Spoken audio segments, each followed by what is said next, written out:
美国总统拜登上周在接受记者采访时，以“战犯”一词形容俄罗斯总统普京。俄总统新闻秘书佩斯科夫随后表示，拜登针对普京的言论不可接受且不可原谅。周一，俄罗斯外交部称，美国总统拜登对俄罗斯总统普京发表了不可接受的言论，使俄美处于断交边缘。俄罗斯外交部还召见美国驻俄大使约翰·沙利文，并向其递交了抗议照会。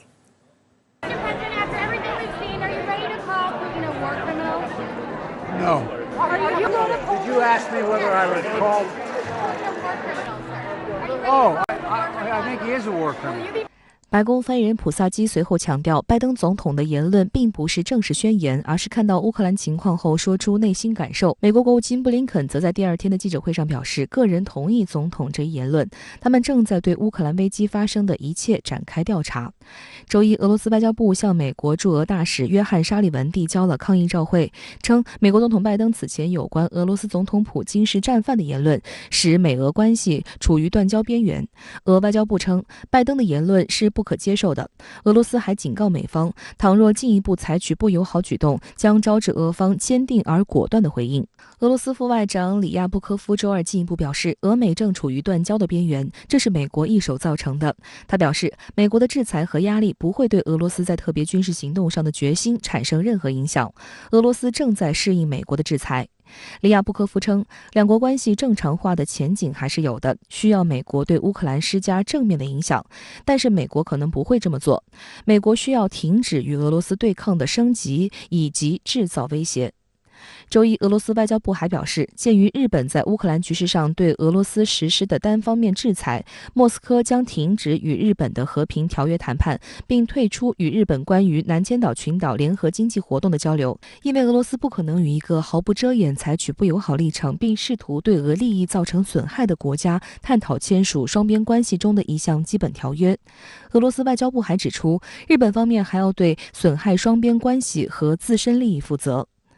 俄乌危机发生以来，日本跟随西方国家的脚步对俄罗斯发动多轮制裁，先是和 G7 国家一同发动对俄毁灭性的一揽子制裁和经济限制措施，之后又加入了欧美对俄罗斯的 SWIFT 制裁，并且于3月1号宣布冻结包括俄总统普京在内6人在日本的资产，并对3家俄罗斯银行实施资产冻结。本月7号，被俄罗斯列入不友好国家和地区名单后，日本政府宣布对俄罗斯追加制裁，但日本的站队行为也反噬了自身能源、化肥原料、粮食作物等俄罗斯进口的商品被切断，将直接影响日本的电力、粮食供应，直接影响日本市民生活的方方面面。俄罗斯的反制措施也将对日本制造业，尤其是汽车产业影响巨大。日本非常活跃的对俄施压，我觉得至少有2个意图。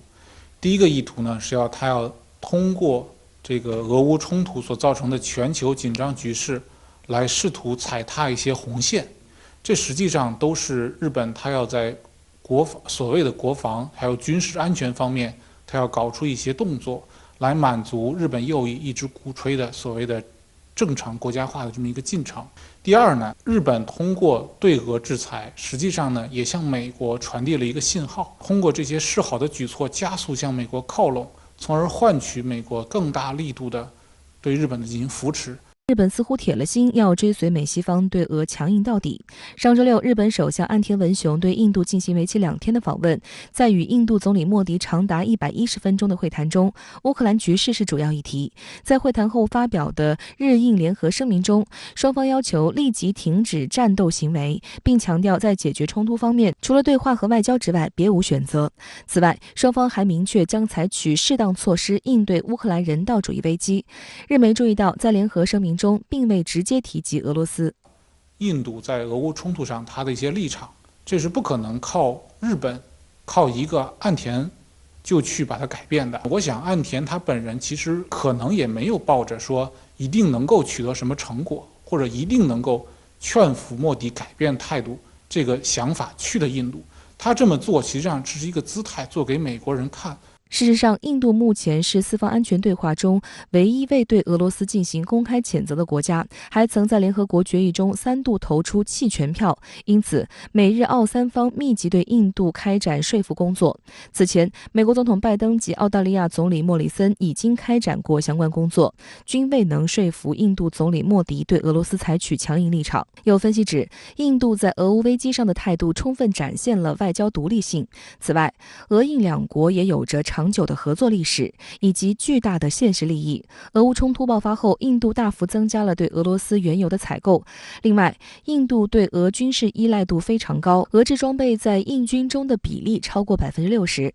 白宫发言人普萨基日前警告印度不要站到历史的错误一边，但印度不为所动。而美国总统拜登周一批评印度对俄罗斯对乌克兰发起军事行动的反应不坚定。拜登称，在华盛顿的盟友中，印度是一个例外。这种长期的连贯的这种战略上面相互支持、相互配合的关系呢，实际上已经内生在了现在印度的全球战略上面，也内生在了俄罗斯的亚太战略上面。我们可以看到，俄乌冲突进展到现在，印度它的政策立场，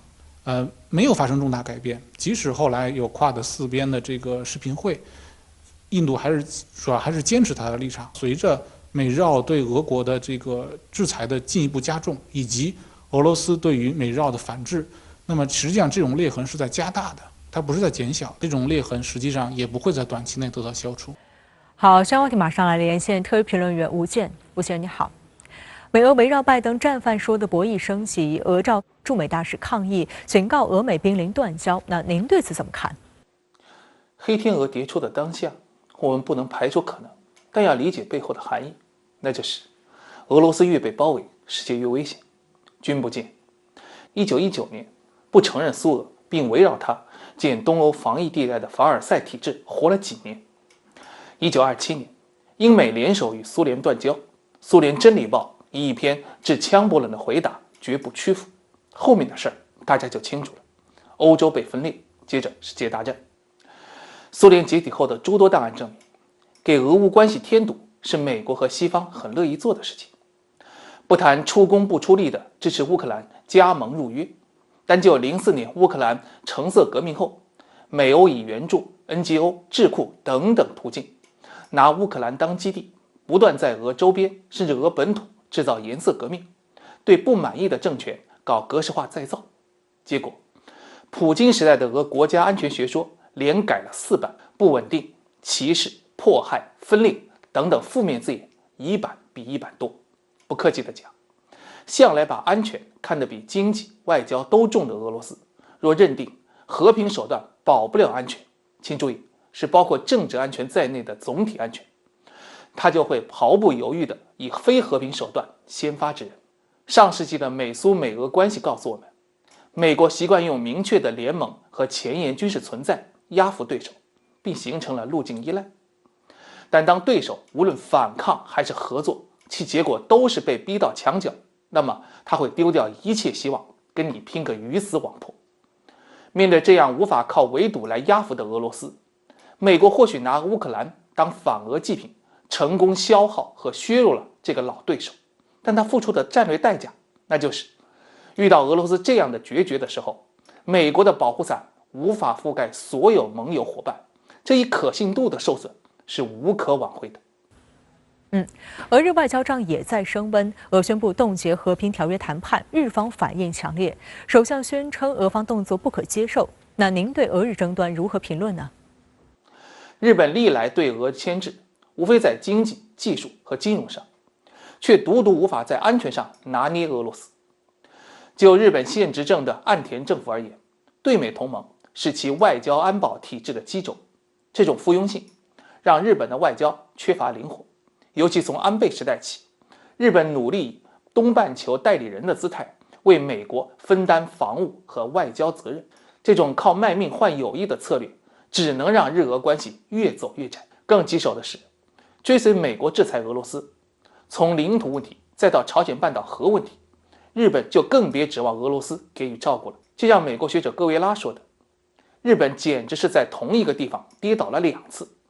大意是8年前克里米亚危机，日本掺和到制裁里面，结果被俄罗斯狠狠地摆了一道。难怪普京在一次瓦尔代年会上笑谈，全世界真正有资格奉行独立外交的，也就俄中美，顶多加个印度。日本、英国听美国的，法德听美国和欧盟的。再说印度吧，莫迪上台后奉行有倾向性的不结盟，也就是更多的亲近美国。普京难道没看出来吗？不可能，但他有信心，就是印度人走不远，因为他不像俄中美是有真正工业科技硬实力和必要时内循环的强国，他需要俄罗斯的能源技术，特别是军品。比方说，印军武器的86%是俄罗斯造的，其中印度陆军的比例是惊人的90%，这绝不是美国人说给就能给的。印度外长苏杰生在自己的专注《不确定的世界》里承认，更活跃的俄罗斯是印度大国塑造方程式里面极为重要的函数，没有它，这道题是无解的。今日印度的记者班迪普辛格说得更漂亮，我们面对俄罗斯远没有中国或者美国面对俄罗斯那样充满自信和平等。从这几个案例中，我不得不阐发一句，看一个国家自不自主，说话算不算数，归根到底还是内功与硬实力说了算。好，谢谢吴健先生在线和我们分享您的观点，谢谢。